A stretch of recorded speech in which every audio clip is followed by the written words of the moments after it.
Hey guys, we have been talking about all the different ways that we have to tell stories.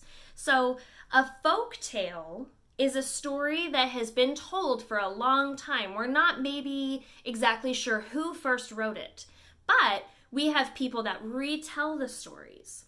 So, I have one story in mind that we could use puppets to tell. We could use our voice to act out and our bodies to act out. And it's a very familiar folk tale. It's a story you guys know. I wonder if you can guess. I see 3 bears. What do you think? I think you're right. Goldilocks and the 3 Bears, retold and illustrated by Jan Brett. Remember, she retold it. This isn't her story that she made up, but she's telling it in her own words. Where's the first page? There it is. We know it's a fairy tale, and we know it's a folk tale because it starts with, once upon a time, there were 3 bears who lived together in a house of their own in the wood. One of them was a little small wee bear, and one was a middle-sized bear, and one was a great huge bear. Do you guys see how detailed, how ornate these pictures are? They're so beautiful.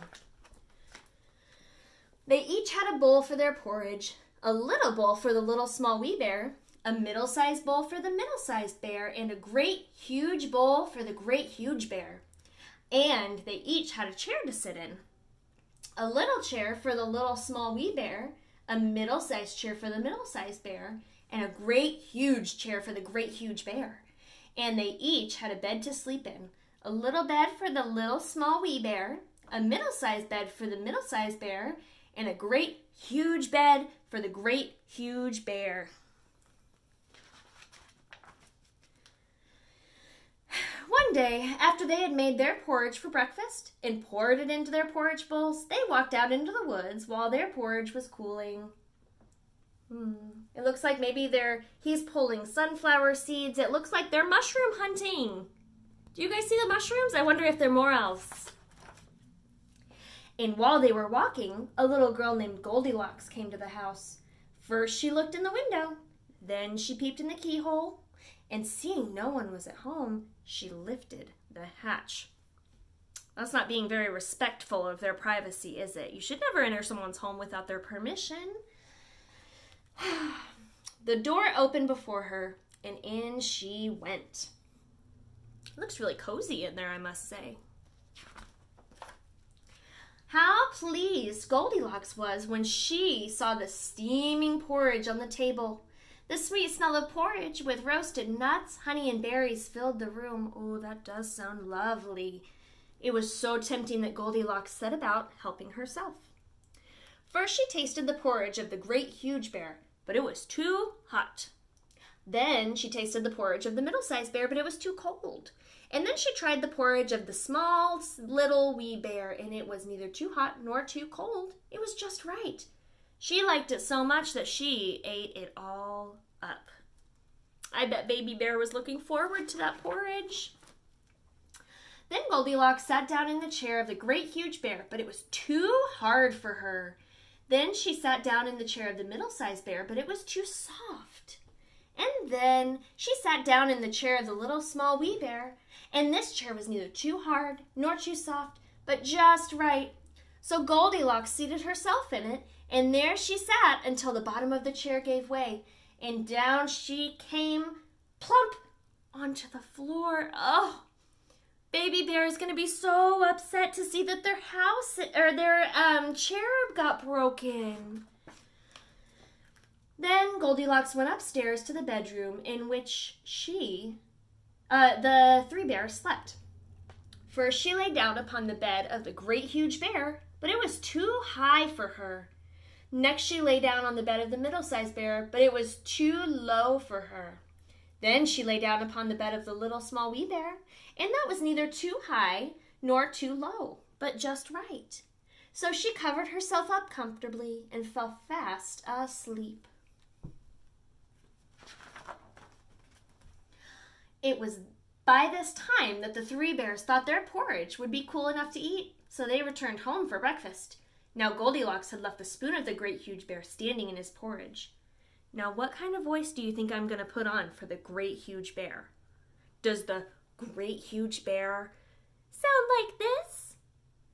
I don't think so. Somebody has been eating my porridge, said the great huge bear in his great rough gruff voice.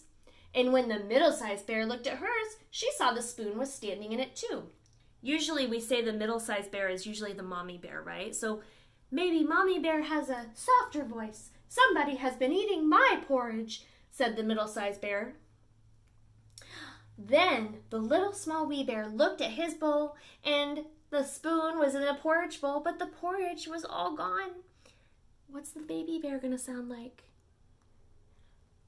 Somebody has been at my porridge and has eaten it all up, said the little small wee bear in his little small wee voice. Upon this, the three bears, seeing that someone had entered their house and eaten up little small wee bear's breakfast, began to look about them. Now Goldilocks had not put the hard cushion straight when she rose from the chair of the great huge bear. Somebody has been sitting in my chair, said the great huge bear in his great huge rough gruff. Oh my goodness, look how angry. And Goldilocks had crumpled the soft cushion of the middle-sized bear. Somebody has been sitting in my chair, said the middle-sized bear in her middle voice. And you know what Goldilocks had done to the third chair. Somebody has been sitting in my chair and has sat the bottom right out of it, said the little small wee bear in his little small wee voice. He looked so sad. Maybe his mommy and daddy have tools to help put it back together. Then the bears thought it was necessary that they should make a further search, so they went upstairs to their bedroom. Now Goldilocks had pulled the pillow of the great huge bear out of place. Somebody has been lying in my bed, the great huge bear said in his great rough gruff voice. And Goldilocks had pulled the cover from the middle-sized bear out of place. Somebody has been laying in my bed, said the middle-sized bear in her middle voice. And then the little small wee bear came to look at his bed. There was Goldilocks, sleeping peacefully, her long, shiny braids spread across the pillow. Little small wee bear just stared at her for a moment and didn't say anything. But then he cried, Somebody has been laying in my bed, and here she is. I wonder how she slept through all that. Especially the big bear yelling, you know? Goldilocks had heard in her sleep the great rough voice of the great huge bear, but it was only as if she heard someone speaking in the dream.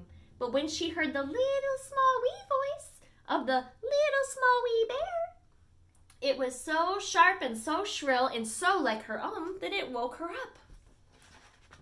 Oh, how would you like to wake up to that? Ooh. Up she started, and when she saw the three bears on one side of the bed, she tumbled herself on the floor and ran to the window. Out Goldilocks jumped and ran away as fast as she could run, not looking behind her until she was very far away. The bears weren't sure where Goldilocks went, but she never returned to their house. Maybe she learned that she shouldn't be entering other people's houses. That would upset them, right?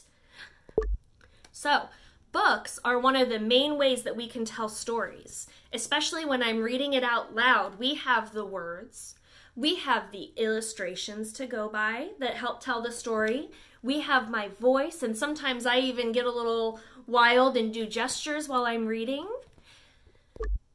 Another way that we can tell a familiar story, like a folk tale, is through music. And I'm going to put the song in a different video so that in case you want to listen to it again, you can come back to it on our channel. But that will be included on today's newsletter so that you guys can listen to the song too. And hopefully you guys can sing along with me. This was a song you guys really liked when we were in school. We'd sing it in the hallway. Check it out.